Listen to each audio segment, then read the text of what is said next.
नमस्कार दोस्तों, मैं हूं सतीश यादव। हमारे YouTube channel Banarasi Satish official में आप सभी का फिर से स्वागत है। और मैं आज आप लोगों को इतिहास के ग्रंथ की उस कहानी के विषय में बताऊंगा, जिस कहानी से शायद आप लोग अब तक अनजान होंगे, अब तक नहीं जानते होंगे, कुछ लोग जानते भी होंगे।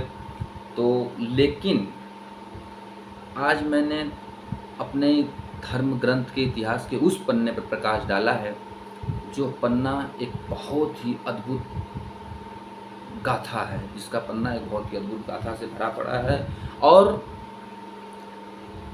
अपने हिंदुस्तान की उस धर्मस्थली के विषय में मैं आप लोगों को बताऊंगा, जो बहुत ही पावन पवित्र धर्मस्थली है, जहाँ पर मात्र हिंदुस्तान ही नहीं, विदेशों से भी लोग आते हैं पूजा करने, अर्चना करने और अपनी मांग मांगते हैं, मुरादें मांगते हैं, और वहाँ पर सबकी मुरादें पूरी होती है। हम बात कर रहे हैं बाबा खाटू श्याम जी की, जिनका मंदिर मैं बता दूं पहले आप लोगों को जानकारी के लिए कि बाबा खाटू श्याम का मंदिर राजस्थान के सीकर ज़िले में पड़ता है। और मैं बात करूंगा आप लोगों से बाबा खाटू श्याम की उत्पत्ति कैसे हुई, कब से हुई, कौन है बाबा खाटू श्याम जी। मैं इन सारे विषयों पर बात करूंगा और मैं आज इसी पर प्रकाश डालूंगा और अपने दोस्तों को इस अपने धर्म की जानकारी, अपने धर्म की कहानी से रूबरू करवाना चाहता हूं मैं। आइए हम लोग चलते हैं उस समय, महाभारत काल के समय में, क्योंकि कहानी की शुरुआत भी वहीं से। महाभारत काल में कौरव और पांडवों के बीच में युद्ध का उद्घोष हो चुका था। कौरव और पांडव सेनाएं एकत्रित कर रहे हैं, निमंत्रण भेजा जा रहा है, जो जिसके संबंध में है, जो जिसके कांटेक्ट में है, उन राजा को निमंत्रण भेजा जा रहा है, आपको हमारे तरफ से युद्ध करना है, आपको हमारे तरफ से युद्ध करना है। और उसी समय एक अद्वितीय बालक, एक ऐसा योद्धा आता है जो मात्र, जिसके तर्कस में केवल 3 बाण हैं, और उन्हीं तीनों बाणों पर वो पूरे महाभारत को खत्म करने की हिम्मत रखता है। वो कौन है बालक? बालक रथ पे सवार होके आ रहा है कुरुक्षेत्र के मैदान में, और भगवान मुरली मनोहर कन्हैया सारी माया को देखते हैं, जानते हैं यह तो ऐसा बालक है जिसके तर्कस से निकले हुआ एक एक तीर कौरव और पांडव दोनों के लिए घातक हो सकता है। तो भगवान श्री कृष्ण एक वृद्ध ब्राह्मण का रूप बना करके पहुंचते हैं बालक के पास में और पूछते हैं, बालक आप कौन हो? बालक ने कहा, मैं बर्बरीक हूँ और भीम का पोता हूँ।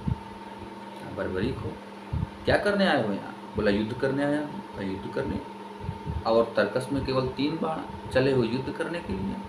बोला कि मैं तीनों बाण से ही पूरे महाभारत को खत्म कर सकता हूँ। बोले, अच्छा, क्या मुझे इसका कुछ परिणाम दिखाओगे? बर्बरीक ने कहा, ठीक है, क्या परिणाम चाहिए आपको? तो भगवान श्री कृष्ण ने कहा कि कुरुक्षेत्र के मैदान में पीपल का पेड़ था। भगवान ने कहा कि आप इस पीपल के पेड़ के पत्ते को एक बाण से भेद कर दिखाओ, मैं मान जाऊंगा। बर्बरीक ने कहा, ठीक है। बर्बरीक ने तर्कस से तीर निकाला मित्रों और चला दिया। बाण बर्बरीक का पीपल का एक एक पत्ता बेधते हुए आया और एक पत्ता टूट करके जमीन पर गिर गया, और उस पत्ते को भगवान श्री कृष्ण ने अपने पैर के नीचे दबा लिया। और बाण जब पीपल के सारे पत्तों को बेधते हुए आया और भगवान के पैर के पास जाकर के रुक गया, बर्बरीक ने कहा कि हे ब्राह्मण देवता, अपना पैर हटा लीजिए, नहीं तो यह बाण आपका पैर छेद देगा। भगवान ने झटके से पैर हटाया और बाण उस पत्ते को छेद करके रिटर्न बर्बरीक के तीर तर्कस में वापस चला गया। भगवान ने कहा, वाह, आप तो बहुत बड़े वीर हो, तो क्या इस ब्राह्मण को कुछ दान दे सकते हो? बर्बरीक ने कहा, हाँ, मांगिए, क्या चाहिए आपको? ब्राह्मण देवता ने बर्बरीक से कहा कि आप मुझे अपना सर दान दे दीजिए। हिल गया बालक, हाँ, सर दान दे दूं? मैं दूंगा, आपने दान मांगा तो मैं दूंगा, मैं आपको निराश नहीं करूंगा, मैं दान दूंगा, लेकिन सर्वप्रथम आपको अपना परिचय देना होगा, क्योंकि आप साधारण ब्राह्मण नहीं हैं। साधारण ब्राह्मण को किसी के सर की क्या आवश्यकता पड़ेगी? भगवान श्री कृष्ण साक्षात अपने रूप में आते हैं, बोले कि प्रभु पहचानो मुझे। प्रभु ने कहा, प्रभु मैं आपको पहचान लिया और मैं वचन दिया हूँ दान देने का, तो दूंगा भी दान। फाल्गुन शुक्ल द्वितीय पक्ष को बर्बरीक पूजा अर्चना के बाद अपने ही हाथ से भगवान श्री कृष्ण को अपना सर काट करके दान में दे दिया। वह वीर भगवान की आंखें छलछला गईं। भगवान ने कहा, बर्बरीक बोलो तुम्हें क्या चाहिए। उस कटे हुए सर से आवाज आ रही है, हे प्रभु मैं इस महाभारत के पूरे युद्ध को देखना चाहता हूँ। भगवान ने कहा, ठीक है। एक बहुत ऊंचे पहाड़ की चोटी पर बर्बरीक के सर को टंगवा दिया गया। 18 दिन मित्रों महाभारत का युद्ध हुआ था। बड़े बड़े योद्धा मारे गए, ऐसे ऐसे योद्धा मारे गए जिनकी मृत्यु ही नहीं थी, लेकिन भगवान श्री कृष्ण की माया ने सभी को नचाया। मैं कुछ योद्धाओं पर आगे वीडियो बनाऊंगा, लेकिन आज मैं बात कर रहा हूँ जिस प्रश्न पर, मैं उसी पर चलता हूँ। 18वां दिन महाभारत समाप्त हुआ। कौरवों की पराजय हुई, पांडवों की विजय हुई। पांडवों में अर्जुन कहते थे मेरी वजह से महाभारत का जंग जीता गया, भीम कहते थे मेरी वजह से महाभारत का जंग जीता गया। भगवान श्री कृष्ण का नहीं, रुकिए, एक निर्णायक है जो इस युद्ध का निर्णय करेगा कि युद्ध जीता गया तो किसकी वजह से जीता। लोग पहुंचते हैं बर्बरीक के सर के पास और सवाल किया गया कि हे वीरवर, आपने पूरी महाभारत की लड़ाई एक एक योद्धा को लड़ते हुए देखा है, आप ही बताएं, आप ही निर्णय करें कि इस महाभारत के युद्ध का निर्णायक कौन था, किसकी वजह से ये युद्ध जीता गया। बर्बरीक ने कहा, हे मुरली मनोहर कन्हैया, हमने तो देखा कि पूरे महाभारत के युद्ध में केवल आपका चक्र सुदर्शन चल रहा है और जिससे लोग मर रहे हैं, कट रहे हैं, और मुझे और कुछ नहीं दिखा। और द्रौपदी चंडिका रूप धारण करके सारे जो रक्त बह रहे हैं, रक्त की नदियाँ बह रही हैं, उन सारे रक्त को पी रही है द्रौपदी, और मुझे कोई नहीं दिखा। तो भगवान श्री कृष्ण मुस्कुराते हुए बोले कि हे वीरवर, आपको कलयुग के अंत तक याद किया जाएगा, आप अमर होंगे और आपको मेरे नाम से जाना जाएगा, श्याम। क्योंकि इसलिए दिया नाम कि जब बर्बरीक पैदा हुआ था बचपन में, तो भगवान श्री कृष्ण ने बचपन में बर्बरीक को श्याम नाम दिया था। बचपन का नाम श्याम था।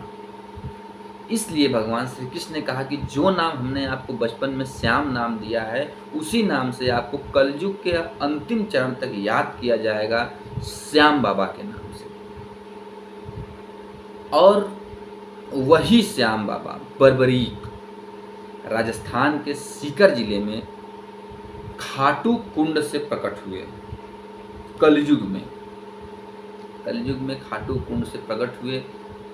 खाटू जगह का नाम है वहाँ पर, राजस्थान के सीकर जिले में जो क्षेत्र पड़ता है जहाँ पर श्याम बाबा का मंदिर है, उस जगह का नाम खाटू जगह है, खाटू नगर या जैसे कुछ है। और खाटू नगर के नाम से वह जगह है।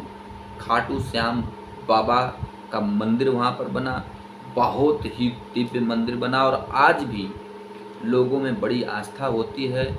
तो महाभारत का बर्बरीक, जिसकी वीरता से प्रसन्न होकर के भगवान श्री कृष्ण ने उसके बचपन का नाम जो श्याम नाम दिया हुआ था, उस नाम को अमर कर दिया कि आपको कलयुग के चौथे चरण तक आपको श्याम बाबा के नाम से जाना जाएगा।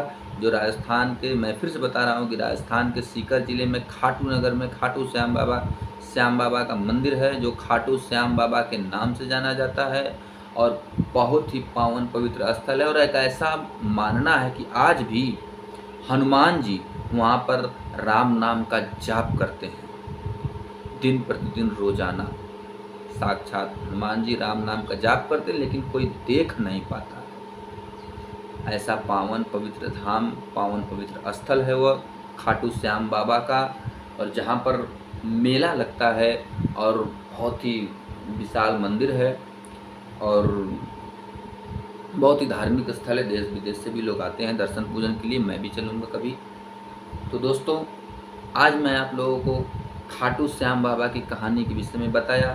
खाटू श्याम बाबा की कहानी से रूबरू कराया, कैसे अवतार हुआ है, कहाँ मंदिर है, किस जगह पे है, कौन थे खाटू श्याम बाबा, इन सारी चीज़ों को मैं आप लोगों के बीच में रखा।